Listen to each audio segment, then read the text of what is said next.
Bom dia, boa tarde, boa noite, queridos amigos da Rádio Knicks. Estamos aqui para mais uma análise das finais da NBA. O Knicks abriu 2-0 contra tudo e contra todos. Eu falei para vocês, vocês não gostam de me ouvir, mas estamos aqui com uma liderança incrível. Hoje é domingo à noite, dia 7. Amanhã tem o jogo 3, com uma chance histórica para o Knicks abrir 3-0. Eu acho que vai ser um jogo muito, muito difícil, historicamente, né? Os jogos 3 costumam ter as maiores mudanças táticas e até mentais de uma série, porque é quando os técnicos tiram tudo que eles têm da manga, porque você tem mais dias para trabalhar, normalmente tem um dia extra de descanso, né, quando você muda de cidade. Então acho que é o jogo mais importante, pra ser muito sincero. Eu queria trazer para vocês aqui, de novo, algumas jogadas, alguns números, algumas informações que eu acho que vão ser muito legais pra gente conversar um pouquinho sobre o time do Knicks. Primeiro eu queria voltar, antes da gente entrar em jogadas mesmo, na minha preview eu comentei sobre como que o chute no aro do Knicks diminuiria e a bola de 3 iria aumentar. E eu trouxe alguns números que reforçam essa ideia. Vou apresentar aqui este gráficozinho feito no Excel. Não me julguem, né? Só para vocês verem, porcentagem de arremessos do Knicks feitos no aro em relação aos arremessos totais do time tentado, né? Na temporada regular, estamos falando de 31,2%. Nos playoffs, 37,3%. Isso muito porque a gente está usando o Carl Anthony Towns como um hub ofensivo, né? Eles passando mais a quadra e o Knicks tendo mais espaços para fazer infiltrações. Então, assim, a gente está tendo esse aumento. Mas nos dois jogos contra o Spurs, 30%. Isso reflete muito na presença do Wembanyama. E uma coisa que a gente vai conversar aqui, que é a estratégia básica que o Santo Antônio está tendo de pré-switches, né? Que eu conversei com vocês na preview também que eles iam fazer, que é trocar o Wembanyama antes de qualquer jogada para deixar ele mais perto do aro. Isso reflete aqui e também reflete nas bolas de 3. Né? Nos playoffs, o Knicks estava chutando mais ou menos 30 e poucos por cento dos chutes deles da bola de 3 e acertando surreais, né? Vamos fingir que isso aqui faz sentido, quase 60% de effective field goal percentage. E contra os Spurs, mais de 40% dos chutes são na bola de 3 e um aproveitamento abaixo de 50%. Né? É uma defesa bem forte que o Spurs traz pra gente. Além disso, do Wembanyama estar mais perto do aro e dificultar os nossos arremessos no aro, também dificulta os nossos rebotes ofensivos. Né? O Knicks, esse aqui é outro gráficozinho, ficou meio truncado, né? Esse XY aqui, não ficou dos mais bonitos possíveis. Né? Parece que tá uma queda maior do que é real aqui. Mas a gente tá falando de das finais contra o Spurs, a gente tá tendo uma porcentagem de rebotes ofensivos de 28%, contra a temporada regular e playoffs de 31%, 32% mais ou menos ali, né, entre essa faixa. Sim, uma queda de 2, 3 pontos percentuais é pouco, né, do que como o gráfico está mostrando aqui, mas ainda assim, para um time que eu já mostrei para vocês várias vezes, né, que o ter mais posses equivale normalmente a mais vitórias, ter essa redução de, nem que seja 3%, 3 pontos percentuais, desculpa, faz uma diferença em um jogo de detalhes, né, o jogo 2 foi vencido por 1 ponto. Agora eu vou entrar com vocês, pessoal, talvez na parte das jogadas, que eu acho que vai ser bem interessante. Eu quero mostrar algumas coisas que o Spurs trouxe, né, intensificou alguma coisa. A primeira delas, com certeza, é questão de defesa mais agressiva. Eu comentei com vocês que isso provavelmente seria, né, uma opção do time de trazer esses jovens, colocar mais pressão, cutucar os nossos ball handlers. Né, você vê o Dulce aqui cometendo esse turnover com essa defesa mais agressiva. Até bem empurrado ali, mas a arbitragem não marcou backcourt violation. O Spurs também fez uma pressão quadra inteira. Você vê o Jalen Brunson teve que soltar a bola aqui, antes da meia quadra, para todo o ataque começar. É uma defesa agressiva, uma defesa pressionando, e que está gerando bons frutos para Santo Antônio. Eu imagino que eles vão manter isso. E aqui a gente, primeiro counter que eu queria trazer para vocês, pessoal, essa é uma coisa que a gente viu, né, principalmente na época do Tibbs, que eu acho que o Knicks sofria ainda mais com essa questão de falta de outros ball handlers. Que isso aqui, pessoal, é porque o Knicks não tem outros ball handlers sem ser o Jalen Brunson, né? Não existe muita confiança no Josh Hart, no Michael Bridges, no Anunoby. E isso era pior com o Tibbs, que ele também não empoderava esses jogadores. Então agora a gente vai ter mais essa pressão, mas o Tibbs sempre tinha uma estratégia que eu acho que vai ser muito válida aqui, que é fazer bloqueios mais altos, né? Tem várias outras estratégias, mas eu acho que a gente também vai ver bloqueios mais altos. Em vez de a gente ver um pick and roll começando aqui, na linha de 3, a gente vai ter provavelmente bloqueios começando mais perto da meia quadra, porque o Brunson ele tem esse arremesso, do pull-up, ele não tão distante, obviamente, mas ele tem esse pull-up, então talvez seja uma estratégia que a gente veja um pouquinho em sequência. Vamos ver aqui se está dando certo. Aqui na nossa sequência que nós vamos trazer. Aqui, ó, a questão que eu queria mostrar para vocês, o press switch, né? Vocês podem perceber aqui, vou até voltar um pouquinho para vocês enxergarem. O Wembanyama... Ei, Saquito, peraí, pessoal. O Wembanyama vai apontar para fazer a troca. Tá vendo ali? Ele apontou para fazer a troca para o Wembanyama ele ir para o corner, ele ficar mais perto do aro e a defesa do Spurs rotacionar, mesmo que ele tenha que largar o Anthony Towns, está sendo o matchup dele na série. Eu realmente acho que talvez seja uma outra estratégia que o Spurs vai trazer, que é colocar o Wemby mais marcando o Josh Hart inicialmente para evitar esses press switches, mas que acaba cansando mais a defesa de certa forma. Ter que sempre fazer essa questão para evitar o Wembanyama vir no perímetro. Que olha, trocou, apontou ali.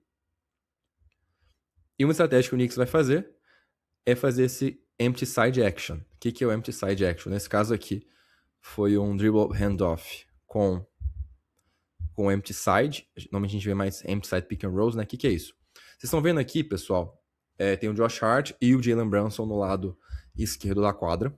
Eu consigo colocar algum desenho, alguma coisa aqui para mostrar para vocês o que eu tô querendo apontar? Acho que não. Acho que não vai dar certo.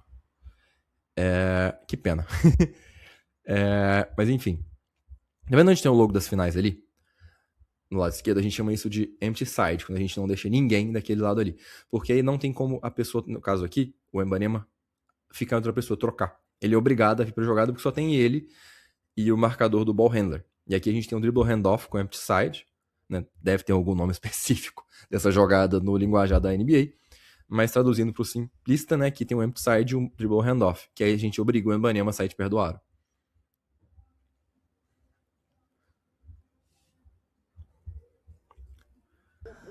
Outra coisa que a gente vai ver muito, essa aqui é a jogada que viralizou, né? Essa aqui é uma filmagem da tela, porque na hora que a gente corta pelo clipe da NBA, ele não vem desde o início, então a qualidade deu uma piorada por isso. Queria chamar a atenção para vocês que outra estratégia a gente vai ter, né? Para tentar forçar o Wembanyama a não fazer o press switch, fazer ele sair perto do aro, pra gente conseguir chegar no aro, pra gente conseguir ter arremessos mais livres, é trazer todo mundo pra jogada. Vocês vão ver aqui que tanto o Karl Anthony Towns quanto o Landry Shamet vão levar. Tipo assim, não vai ter uma opção do Wemby trocar, ou quem que vai vir? Vai vir os dois, porque os dois vão pra jogada. Mesmo que o Shamet ele tenha fingido e ter feito o sleep ali do bloqueio, aí começa a rotação. Passa, reloca, passa, reloca. Isso, constante movimento, sem parar, que a gente chega nessa bola de 3 do Michael Bridges no final. Um ataque lindo, que começa com um princípio simples, que foi trazer todo mundo pra fazer esse bloqueio em cima, pra obrigar o Wembanyama a sair de perto do aro. Fazer ele correr, fazer ele mexer, porque ele é um cara, ele consegue cobrir esse espaço muito rápido, porque ele tem uma envergadura muito grande, ele tem uma passada muito grande, mas mesmo assim, quanto mais a gente conseguir tirar ele do aro, melhor pra gente ter rebote ofensivo, melhor pra gente conseguir atacar com mais movimento, melhor pra gente forçar o Spurs a mais rotações ainda, sabe? É o que a gente precisa buscar aqui. Aqui outra estratégia que eu já conversei com vocês no meu preview, que é usar a gravidade do Brunson fora da bola. O Brunson como bloqueador. Seja ele aqui fazendo um bloqueio fora da bola, ou seja ele no inverted pick and roll, que eu também cantei a pedra que a gente ia ver mais. Essa jogadinha foi muito linda, porque assim, a gente tem... O Karl Anthony Towns é um cara que tem esse primeiro passo rápido e forte, né? E o Brunson é um cara que tem a gravidade que tanto o Castle quanto o Wembanyama preocupam com o arremesso de 3 dele.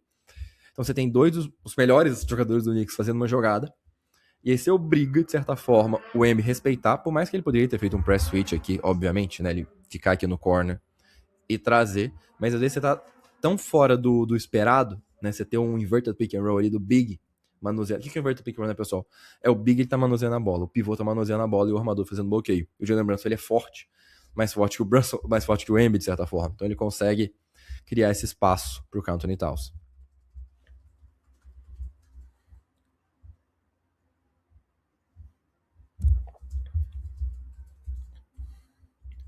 Aqui outro exemplo que a gente vai ver de como atacar. Ó, olha o Mikal fazendo este bloqueio fora da bola aqui. O Wembanyama está marcando o Brunson no corner, porque olha só, ele fez a troca já que a jogada não aparece, né? Fez a troca, ele já tá no corner, porque é o mais perto do aro que ele consegue pra ele conseguir ajudar. E olha o que vai acontecer. A gente vai forçar ele a ajudar. Vai forçar a ajuda dele, porque o Josh Hart vai infiltrar com muita força. Todo mundo colapsou no Josh Hart. Isso aqui é muito importante, né? Olha como... Por que o Wembanyama, ele muda a geometria da quadra? Ele tava no corner, já vai ajudar aqui, e o Knicks tem que arremessar de fora. Mas vai arremessar, de certa forma, livre, porque todo mundo colapsou no garrafão. Independente do resultado, pessoal, que eu tô olhando aqui é processo. Tá? O arremesso não caiu, mas é a forma certa. A mesma coisa aqui. Esse aqui a gente vai ver o Jalen Brunson conseguiu a troca e conseguiu entrar no garrafão com o Wembanyama. E olha o que o Karl Anthony Towns vai fazer. O Karl Anthony Towns está ali no perímetro lado esquerdo, ele vai entrar. Porque a ideia aqui é, se o Wembanyama está em você, você tem um ângulo, você vai arremessar para o Karl Anthony Towns brigar por rebote ofensivo. Mesmo que a gente tenha caído 3 pontos percentuais em rebote ofensivo, ainda é uma estratégia. Se o Wembanyama está em você, let it fly. Ó, de novo, o posicionamento do Karl Anthony Towns bem bom. Ele não vai pegar o rebote ofensivo, mas a estratégia foi totalmente correta aqui. Aqui outro princípio mais simples, né? No quesito, o Wembanyama tá fora da jogada. E a gente faz bloqueios fora dela para conseguir criar essas infiltrações. O Mikal jogou muito bem nesse segundo e terceiro quarto aqui. Tinha até mais algumas jogadinhas, pessoal, para mostrar, mas como eu tô tentando ser mais sucinto, deixa eu sair. Como é que eu saio desse trem aqui? Não sei. Deu errado. Voltei. Pessoal, o que acontece? Então, assim, acho que tem esses 3 pontos principais de estatística que eu vou trazer para vocês, que é rebote ofensivo, porcentagem de arremesso de 3 pontos, relativo ao nosso total e arremessos no aro. Eu queria bater muito nessa tecla do Wemby press switch, né? A gente faz isso muito com o Brunson, eu falei isso com vocês, que é tirar o Brunson da jogada, para defendê-lo, escondê-lo, né? E o Spurs faz isso para mantê-lo perto do aro. Então, o que eu imagino que o Spurs talvez incentive mais, né? Abraçar a ideia dele estar mais com matchup no Josh Hart, ele já começar no corner mesmo, quase numa zona. Ele basicamente já tá numa zona, né? Um box and one invertido que seja. Então, assim, é uma questão bem curiosa para ver como que o Spurs vai manusear isso. Eles estão tendo sucesso, sendo muito sincero. Não acho que é uma coisa que eles realmente vão se preocupar tanto assim. A defesa deles tá conseguindo sobreviver. Mas eu acho que eles vão abraçar ainda mais essa ideia. E o Knicks precisa trazer esses princípios, alguns dos que eu já trouxe aqui. Bloqueios mais altos para ir contra essa pressão que eles estão colocando.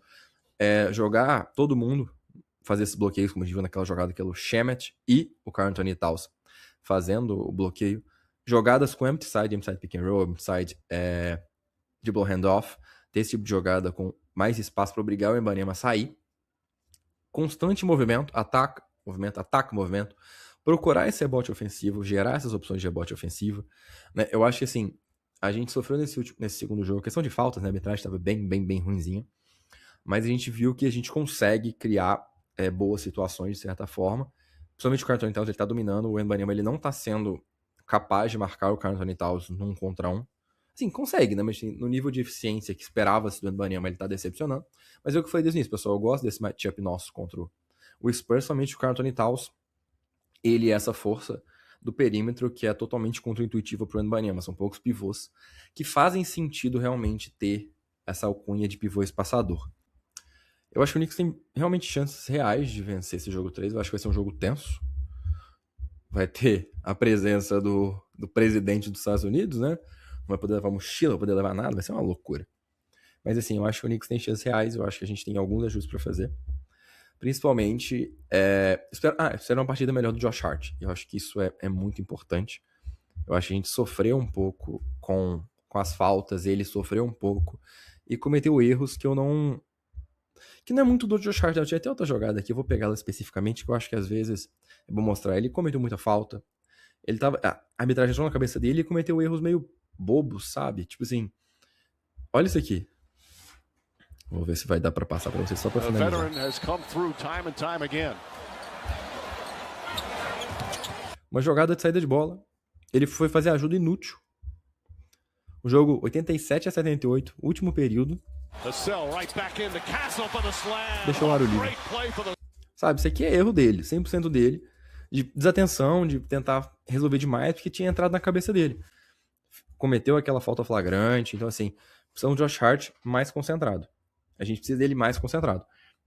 Não acho que vão ser 2 jogos ruins dele, assim. Não que ele tenha jogado mal quando tava em quadra 100% das vezes, mas ele cometeu erros. Acho que você vê que havia uma frustração ali dele que não tava conseguindo ajudar da forma que ele gostaria. E eu imagino que a gente vai vir para um grande jogo do Jalen Brunson. Eu não sei explicar o porquê, mas eu tô sentindo que a gente vai ter um bom jogo do Jalen Brunson. Dificilmente eu vejo ele com 3 jogos com eficiências ruins, né? Eu acho que a gente vai ver com um jogo com bastante eficiência dele. 100% achismo. Ninguém põe dinheiro nessas minhas apostas. Mas eu acho que a gente vai ver com um bom jogo do Jalen Brunson. Eu acho que a gente vai manter nesses princípios que eu comentei. Bloqueios altos, 2 jogadores na bola, empty side, fazer esses movimentos. Eu acho que vai ser bem, bem interessante. Eu acho que o Knicks tem chances reais de abrir o 3-0. E aí, Deus abençoe Nova York. Eu não sei se aguenta. Pessoal, então é isso. Agradecer a todo mundo que ficou aqui. Jogo 3, segunda, dia 8, às 9h30. Espero vocês pra gente comemorar depois. Tchauzinho.